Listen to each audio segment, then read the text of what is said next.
Assalamualaikum warahmatullahi wabarakatuh. Baiklah kawan semua, kita lanjutkan pembahasan kita tentang buku Tidakkah Kamu Berpikir? Afala Ta'qilun, karya Dr. Muhammad At-Tijani As-Samawi. Buku Tidakkah Kamu Berpikir ini membahas 3 persoalan. Yang pertama adalah kondisi Timur Tengah yang porak-poranda yang sudah kita bahas dalam video ini. Dan yang kedua dan ketiga tentang peran akal dan Ahlul Bait Nabi Sallallahu Alaihi Wasallam dalam agama dan dalam menjalankan kehidupan. At-Tijani dalam buku ini mengatakan bahwa Allah berulang kali dalam firman-Nya mengucapkan afala ta'qilun sebanyak 13 kali di dalam Al-Quran. Di dalam Al-Quran Allah juga menegaskan dalam surat Al-Zumar ayat 17 dan 18, A'udzubillahi samiil alim minasyaitonir rajim, allazina yastami'una al-qawla fayattabi'una ahsanahu ulaika allazina hadahumullahu wa ulaika hum ulul albab. Jadi Allah mengatakan, maka sampaikanlah berita itu kepada hamba-hambaku yang mendengarkan perkataan, yastami'una al-qawla fayattabi'una ahsana, dan mengikuti yang paling baik. Ulaika allazina hadahumullahu wa ulaika hum ulul albab. Mereka itulah orang-orang yang telah diberi Allah petunjuk, dan mereka itulah orang-orang yang mempunyai akal.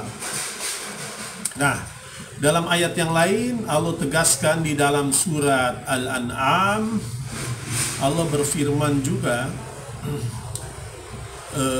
dalam surat Al-An'am ayat ke-32, Allah berfirman, saya bacakan saja artinya, dan kehidupan dunia ini hanyalah permainan dan senda gurau, sedangkan negeri akhirat itu sungguh lebih baik bagi orang-orang yang bertakwa. Afala ta'qilun, tidakkah kamu berpikir?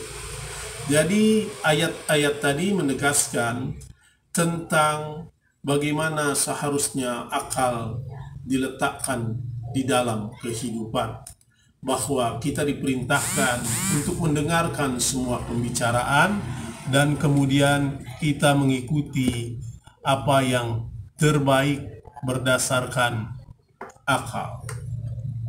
Dan yang kedua, kita diperintahkan, bahkan Allah memperingatkan kita dengan kata-kata afala ta'qilun sebanyak 13 kali. Apakah kamu tidak menggunakan akal? Dan buku At-Tijani ini pada setiap bagian bab dia selalu menutup dengan kata afala ta'qilun. Nah, akal di dalam hadis bahwa Allah Subhanahu wa taala menciptakan yang pertama kali adalah akal. Dalam pembahasan kita tentang akal dan kebodohan, Anda bisa lihat pada video sebelumnya, kita sudah membahas bagaimana prosesi penciptaan akal yang pertama kali, yang dengannya Allah menegakkan syariat berdasarkan akal. Bahkan agama ditegakkan berdasarkan akal, juga surga digapai melalui akal. Nah, ada sebuah nasihat dari Imam Ja'far As-Shadiq yang dikutip At-Tijani kepada sahabatnya Hisam. Imam Ja'far As-Shadiq berkata, wahai Hisam, Allah mempunyai 2 hujah untuk manusia, yaitu hujah yang tampak dan hujah yang tersembunyi. Nah, hujah yang tampak adalah Rasul, Nabi dan para imam, dan hujah yang tersembunyi adalah akal. Jadi dalam pandangan Islam, Allah memberikan 2 hujjah. dua dalil, dua bukti yang menjadi pegangan kita. Yang pertama yang tampak dan yang kedua yang tersembunyi. Yang tampak adalah Rasul, para nabi, para kekasih Allah, dan yang tersembunyi adalah akal. Nah, oleh karena itu padanan akal adalah Ahlul Bait Nabi Sallallahu Alaihi Wasallam. Pada buku ini dijelaskan bagaimana peran Ahlul Bait Nabi Sallallahu Alaihi Wasallam di dalam menjalankan agama, yang hampir pada setiap sholat kita selalu membacanya, Allahumma sholli ala Sayyidina Muhammad wa ala ali Sayyidina Muhammad wa ala ali Sayyidina Muhammad. Inilah Ahlul Bait Nabi yang sayangnya di dalam sejarah kaum muslimin rada kurang mengenal mereka. Nah,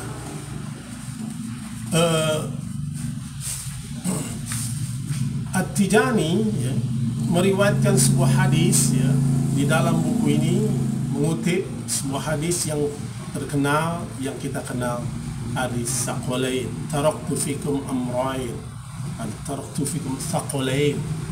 Nah, di dalam yang populer di tengah-tengah kita, Kitabullah was Sunnati.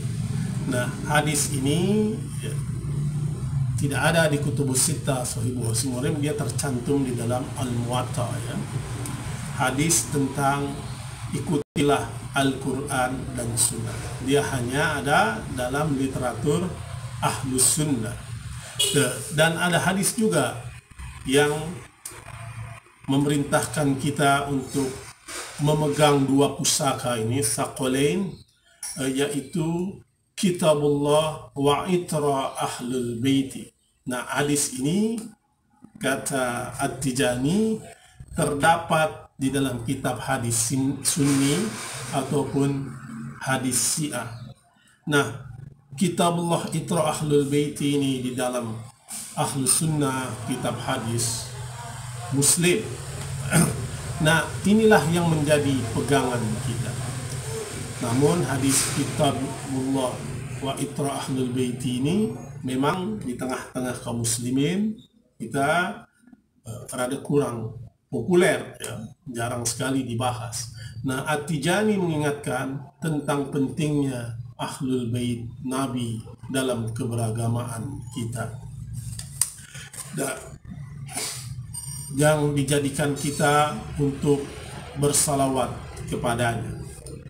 Nah, Allah Subhanahu wa Ta'ala juga berfirman di dalam Al-Quran, dalam surat Al-Ahzab ayat 56, Innallaha wa malaikatahu yusalluna 'alan nabi ya ayyuhallazina amanu sallu alaihi wasallimu taslima.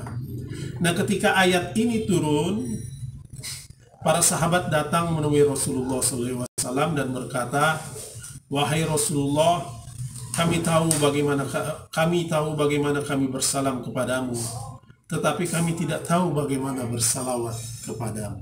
Para sahabat bertanya, kami tahu bagaimana memberi salam, Assalamualaikum kepadamu, tapi kami tidak tahu bagaimana bersalawat kepadamu. Lalu Rasulullah SAW menjawab, ucapkanlah Allahumma sholli ala Muhammad wa ali Muhammad kama shallaita ala Ibrahim wa ala ali Ibrahim fil alamina innaka Hamidum Majid. Yang itu kita gunakan sebagai akhir solat kita ketika bersalawat kepada Rasulullah SAW dan keluarga Nabi Ibrahim alaihissalam. Kemudian Rasulullah SAW menambahkan, janganlah kalian bersalawat kepadaku dengan salawat yang buntung, batra. Salawat yang buntung. Para sahabat bertanya, apa salawat yang buntung itu ya Rasulullah? Beliau menjawab, yaitu kamu mengucapkan Allahumma sholli ala Muhammad, lalu kalian berhenti. Karena Allah adalah yang maha sempurna dan tidak mau menerima kecuali yang sempurna. Jadi kalau kita misalnya membaca salawat dalam sholat Allahumma sholli ala Muhammad dan berhenti, itu tidak sempurna, salawat itu buntu, dan kata Imam Syafi'i tidak diterima sholatnya. Karena pada suatu ketika Imam Syafi'i dikutip di dalam buku ini berkata, ya ahlul bait Nabi, ya ahlul bait Rasulullah, mencintai kalian adalah fardu di dalam Al-Quran yang diturunkan Allah. Cukuplah kedudukan tinggi bagi kalian, karena kalian, siapa tidak bersalawat pada kalian tidak sah sholatnya. Jadi kata Imam Syafi'i, kecintaan kepada ahlul bait itu adalah fardu, karena itu diperintahkan Allah di dalam Al-Quran. Dan siapa yang tidak bersalawat dalam sholatnya, maka tidaklah sah sholatnya. Itulah tata cara salawat kepada Rasulullah SAW dan keluarga. Nah, buku Tijani ini menjelaskan dengan secara komprehensif pada bagian yang terakhir tentang akal dan padadannya Ahlul Bait Rasulullah SAW. Saya kira agar kita bisa mempunyai pemahaman agama yang lebih dalam, buku ini bisa mengantarkannya, dan saya rekomendasikan kepada kawan-kawan semua untuk membacanya. Marilah kita membaca buku dengan pikiran dan hati. Salam pencerahan.